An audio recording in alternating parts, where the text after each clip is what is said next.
Channel को subscribe करें sports crazy को, बेल आइकन की घंटी पे दबाएं ताकि आपको रेगुलर अपडेट्स मिलते रहे। आप हमें फॉलो भी कर सकते हैं इंस्टाग्राम और फेसबुक पर। साउथ अफ्रीका के दिग्गज बल्लेबाज एबी डिविलियर्स की अंतर्राष्ट्रीय क्रिकेट में वापसी नहीं हो रही है। वेस्टइंडीज के खिलाफ होने वाली टी20 सीरीज के लिए क्रिकेट साउथ अफ्रीका ने मंगलवार को टीम का ऐलान किया, जिसमें डिविलियर्स का नाम नहीं था।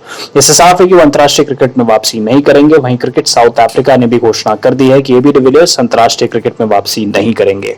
बोर्ड के मुताबिक डिविलियर्स ने साफ कर दिया है कि संन्यास लेने का उनका फैसला हमेशा के लिए है। बता दें कि साउथ अफ्रीका के कोच मार्क बाउचर और क्रिकेट डायरेक्टर ग्रेम स्मिथ ने डिविलियर्स की वापसी को लेकर बयान दिया था। स्मिथ ने इशारा किया था कि डिविलियर्स एक बार फिर अंतर्राष्ट्रीय क्रिकेट में खेलते नजर आएंगे। स्मिथ ने कहा था कि वेस्टइंडीज के खिलाफ सीरीज में उन्हें एबी डिविलियर्स, इमरान ताहिर और क्रिस वॉरिस की वापसी की उम्मीद है। पिछले साल भी एबी डिविलियर्स की वापसी की खबरें आई थी, लेकिन कोरोना के कारण पिछले साल टी20 वर्ल्ड कप को टालना पड़ा था, जिसके चलते उनकी वापसी की बातें ठंडे बस्ते में चली गई। डिविलियर्स ने 2018 में आपको पता है कि संन्यास लिया था और उन्होंने दक्षिण अफ्रीका के लिए जब तक सब संन्यास उन्होंने ले लिया था उस वक्त 114 टेस्ट मैचेस खेले थे। 50.66 की उनकी बेसिकली औसत थी। 8,765 रन बनाए थे, 22 शतक और 46 अर्धशतक शामिल रहे। टेस्ट में जो उनका उच्चतम स्कोर था 278 रन का था।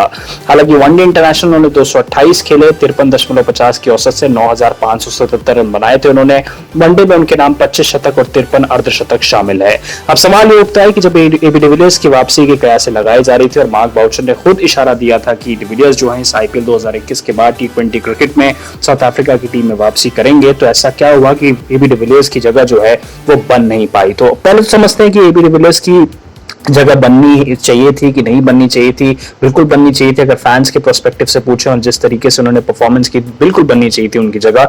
लेकिन मार्क बाउचर का स्टेटमेंट क्या, जरा उसको हम लोग एनालाइज करने की कोशिश करते हैं। उन्होंने कहा कि एबी के अपने रीजंस हैं और मैं उनको रिस्पेक्ट करता हूं, अनफॉर्चुनेटली वो हमारे मिक्स में नहीं है। और उन्होंने कहा कि बेसिकली हम सब एग्री करते हैं कि एबी डिविलियर्स जो है बेस्ट है टी20 क्रिकेट में, वर्ल्ड क्रिकेट में अगर हम बात करें, स्पेसिफिकली टी20 इसलिए बिकॉज अभी जस्ट वो आईपीएल खेलकर आ रहे हैं। और मैं आपको बता दूं कि उन्होंने ये भी कहा एडिशनली कि वो थोड़े कंसर्न थे कि जो उनकी जो बल्लेबाजी है बेसिकली वो थोड़ा ऊपर के नंबर पर बल्लेबाजी करना चाहते थे एबी डिविलियर्स। हालांकि जो ऑलरेडी हमारे सिस्टम में एग्जिस्टिंग प्लेयर है तो वहां पे वो कुछ तालमेल जो थी वो बैठ नहीं रही थी कि एबी डिविलियर्स को हम उनके ऊपर जाकर बल्लेबाजी करने का बेसिकली मौका दें, अब चांसेस दें, बिकॉज ऑलरेडी एग्जिस्टिंग प्लेयर जो थे वो उनको भी हमें अपनी लाइनअप में रखना था। और उन्होंने कहा एज अ कोच मैं डेफिनेटली मेरी कोशिश होती है कि टीम मैनेजमेंट का जो माहौल है मैं सही रखूं और एबी डिविलियर्स की एनर्जी बहुत ज्यादा हेल्प करती। बेसिकली जो जूनियर्स है उनको काफी कुछ सीखने को मिलता है एबी डिविलियर्स से, लेकिन ये जो उनका मौका है, ये जो डिसीजन उन्होंने लिया एबी डिविलियर्स ने, वो बेसिकली एक फाइनल डिसीजन है।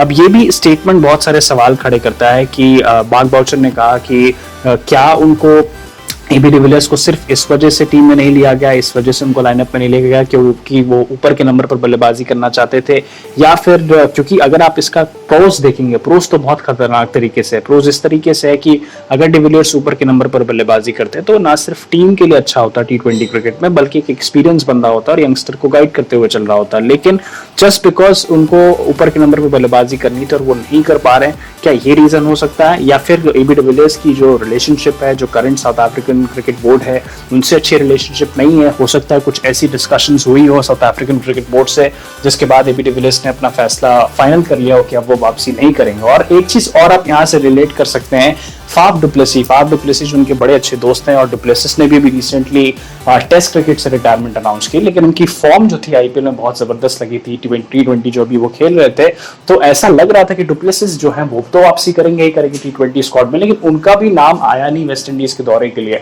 तो सवाल आप समझ सकते हैं, मुझे लगता है कि कहीं ना कहीं कुछ ना कुछ बात ऐसी होगी, हम सिर्फ कयास लगा सकते हैं कि जो साउथ अफ्रीकन बोर्ड से एबी डिविलियर्स की बातचीत हुई होगी वो हो सकता है कि किसी तालमेल तक नहीं पहुंची होगी, या फिर मार्क बाउचर जो बात कह रहे हैं उसमें सच्चाई है कि नहीं है, ये तो हम सिर्फ स्पेकुलेशंस लगा सकते हैं। लेकिन एबी डिविलियर्स का साउथ अफ्रीकन क्रिकेट में वापस नहीं आना, टी20 क्रिकेट बेसिकली नहीं खेलना, ये उनके लिए बहुत बड़ा नुकसान है, उनकी टीम के लिए बहुत बड़ा नुकसान है। स्पेसिफिकली जब 2021 का वर्ल्ड कप बिल्कुल आपके सर पर है और आपके जो स्क्वाड खेल रहा है डेफिनेटली उससे लाख गुना बेटर एबी डिविलियर्स हैं, इसमें कोई शक नहीं है। सो ये थी हमारी डिटेल एनालिसिस एबी डिविलियर्स के क्यूरियस केस के ऊपर, और उम्मीद करता हूँ कि वीडियो आपको अच्छी लगी होगी। वीडियो अच्छी लगी तो चैनल को सब्सक्राइब करना ना भूलें, हमारी वीडियो को लाइक करें, कमेंट करें, शेयर करें, बेल आइकन घंटी जरूर दबाएं। अपने घरों में रहें, अपना ख्याल रखें और सुरक्षित रहें। फिर मिलेंगे नेक्स्ट वीडियो में।